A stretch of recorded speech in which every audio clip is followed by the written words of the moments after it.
Hello hello student, सभी के लिए राम राम, सभी के लिए राधे राधे।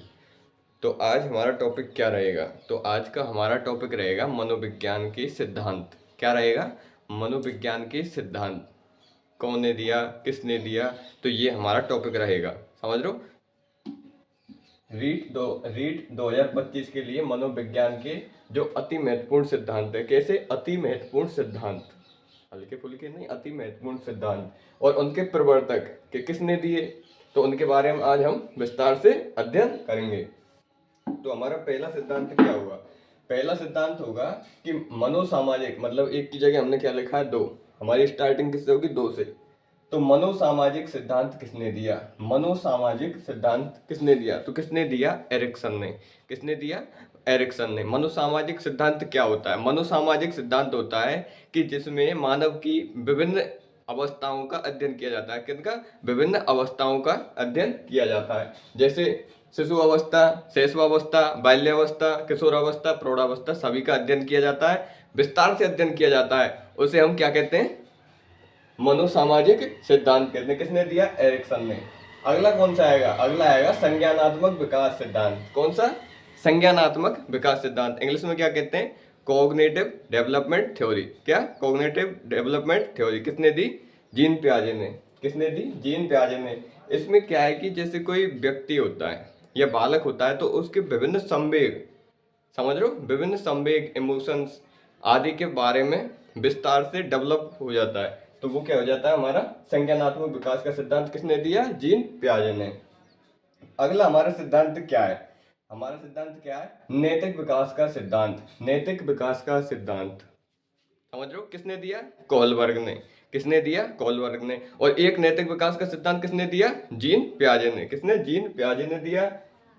कोहलबर्ग जो नैतिक विकास का सिद्धांत है कोहलबर्ग के अनुसार, तो ये प्रयोग किस पे किए गए थे? तो किस पे किए गए थे? एक सुल्तान नामक चिंपांजी था जिसके ऊपर ये सभी प्रयोग किए गए थे। किसके ऊपर? सुल्तान नामक चिंपांजी था, उसके ऊपर नैतिक विकास के सभी प्रयोग किए गए थे। किसने किए?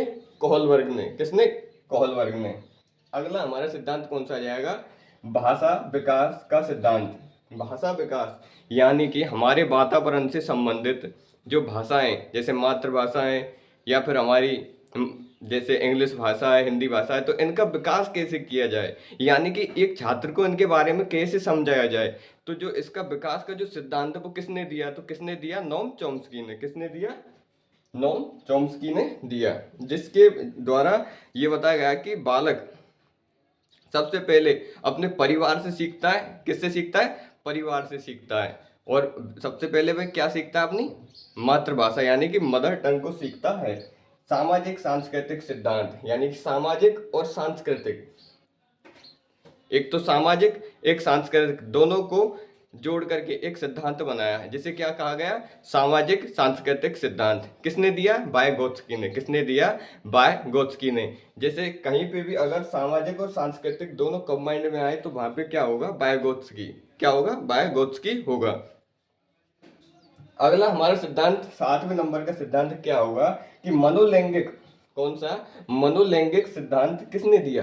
तो मनोलैंगिक सिद्धांत किसने दिया? सिगमंड फ्राइड ने। किसने दिया? सिगमंड फ्राइड ने। कौन सा? मनोलैंगिक सिद्धांत दिया सिगमंड फ्राइड ने। उद्दीपक अनुक्रिया 8 नंबर का सिद्धांत कौन सा है? उद्दीपक अनुक्रिया का सिद्धांत, या कहते हैं प्रयास व त्रुटि, यानी कि हमने क्या प्रयास किया, हमसे क्या गलती हुई, उसमें परिवर्तन हम जो करेंगे उसके बारे में एक या इसे क्या कह सकते हैं? संयोजनवाद, यानी कि दो चीजों के या दो वस्तुओं के मध्य या दो बालकों के मध्य संयोजन कैसे बैठा सकते हैं, या फिर हम इसे कहते हैं सहसंबंधवाद का सिद्धांत। क्या कहते हैं? सहसंबंधवाद का सिद्धांत। तो इसका जनक कौन है? थॉर्नडाइक।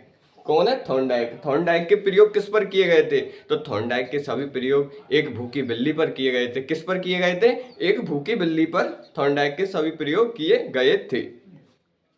हमारा 9वां सिद्धांत क्या है? मूल प्रवृत्ति का सिद्धांत। कैसा? मूल प्रवृत्ति का। जैसे हम किसी बालक से गाली देते हैं, किसी से अभद्र बोलते हैं, समझ लो अभद्र बोलते हैं, तो उसकी जो प्रतिक्रिया होगी, मतलब हमें पुनर्बलम में रेनफोर्समेंट में वो क्या देगा?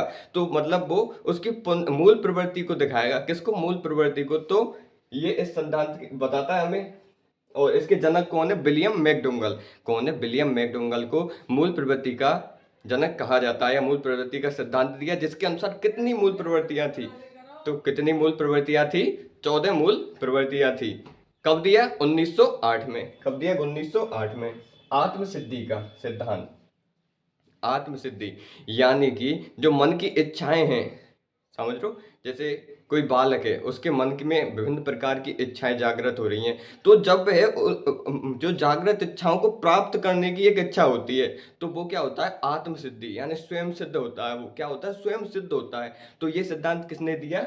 मैस्लो ने, अब्राहम मैस्लो ने दिया। कौन सा? आत्मसिद्धि, यानी स्वयं को सिद्ध करने का सिद्धांत किसने दिया? अब्राहम मैस्लो ने। उपलब्धि अभिप्रेरणा का सिद्धांत। किसका? उपलब्धि अभिप्रेरणा का सिद्धांत। उपलब्धि यानी उत्कृष्टता, अभिप्रेरणा यानी इच्छा, यानी उत्कृष्टता की इच्छा, यानी कि जब बालक में उत्कृष्टता की इच्छा जागृत हो जाती है, तो वह सिद्धांत किसने दिया? तो किसने दिया? डेविड मैकलैंड ने। किसने? डेविड मैकलैंड ने। क्या दिया?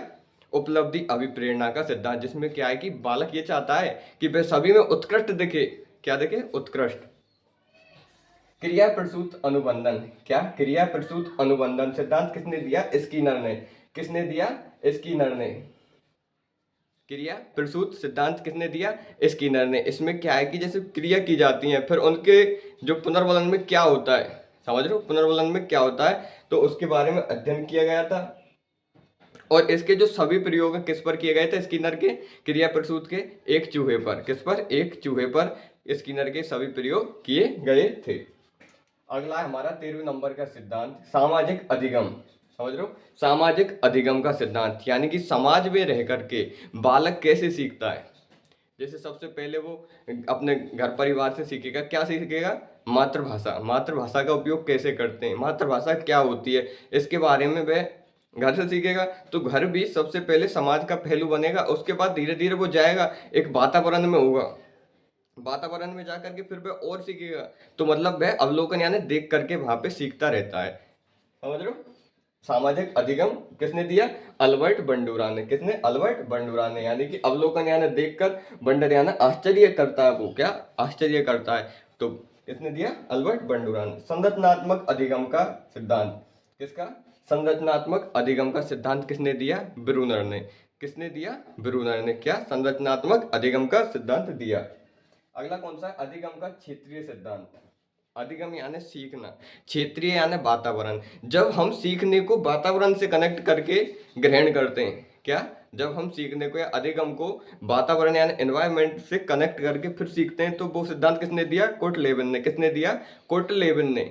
जैसे हमें कुछ सीखना है, तो हम कैसे सीखेंगे? जैसे अब हमने ये पेन पकड़ा है, तो पेन पकड़ना कैसे सीखेंगे? तो सबसे पहले ये तो है ना कि डायरेक्ट हम पैदा हुए पेन पकड़ना सीख जाए, ऐसे नहीं होगा। लेकिन धीरे धीरे हम डेवलप होते जाएंगे, परिपक्व होते जाएंगे, और एक अवस्था ऐसी आएगी जब हम पेन पकड़ना सीख जाएंगे। क्या? पेन पकड़ना सीख जाएंगे। तो लेकिन किससे? जैसे हम किसी को देखेंगे, तो किसी को देखकर उसका अनुकरण करेंगे। अनुकरण करेंगे ना, तो कैसे करेंगे? अधिगम का क्षेत्रीय सिद्धांत। यानी क्या है कि बालक हमेशा अधिकतम किससे सीखता है? वातावरण से सीखता है। किससे? वातावरण से बालक सर्वाधिक सीखता है। तो ये सिद्धांत किसने दिया? अधिगम का क्षेत्रीय सिद्धांत कुर्ट लेविन ने। किसने दिया? कुर्ट लेविन ने। अगला हमारा कौन सा? 16वें नंबर का सिद्धांत, अनुकूलित अनुक्रिया का सिद्धांत। कौन सा? अनुकूलित अनुक्रिया का सिद्धांत किसने दिया? पॉवलोव ने। किसने दिया? पॉवलोव ने अनुकूलित अनुक्रिया का सिद्धांत दिया। लेकिन हमें यह पता होना चाहिए किसके ऊपर ये प्रयोग किए गए थे। तो किसके ऊपर? एक कुत्ते के ऊपर पॉवलोव के सभी प्रयोग किए गए थे। फिर क्या है कि ये दिखाया गया कि कुत्ता कैसे अनुकूल है वातावरण के। मतलब जब घंटी बजती है तो क्या होता है, नहीं बजती है तो क्या होता है, उसकी जो लार टपकती है उसके बारे में विस्तार से अध्ययन, मतलब कि वो कैसे जब अनुक्रिया करता है, यानी कि जब घंटी बजती है तो वह कैसे अनुक्रिया करता है। समझ रहे हो ना? जैसे कोई आदमी उसके लिए खाना लाता है तो वह कैसे अनुक्रिया करता है। तो इसके बारे में जो अध्ययन किया गया, किसके अंदर किया गया था? अनुकूलित अनुक्रिया का सिद्धांत के अंतर्गत किया गया था। किसने दिया? पॉवलोव ने दिया। किसने? पॉवलोव ने यह सिद्धांत प्रतिपादित किया था। समझिए, तो ये हमारे अति महत्वपूर्ण कितने 16 सिद्धांत हो गए, जो कि रीट में अति महत्वपूर्ण भूमिका निभाते हैं। एक दो सिद्धांत हमेशा आते हैं, तो यहाँ पे भी एक दो सिद्धांत 101% आएगा। तो सभी के लिए राम राम, सभी के लिए राधे राधे। अगली क्लास में हम बुकों के बारे में चर्चा करेंगे जो अति महत्वपूर्ण है, जो कि रीट 2024-25 से पहले आ चुकी हैं, उनके बारे में। ठीक है, और सभी चैनल को लाइक करें, सब्सक्राइब करें।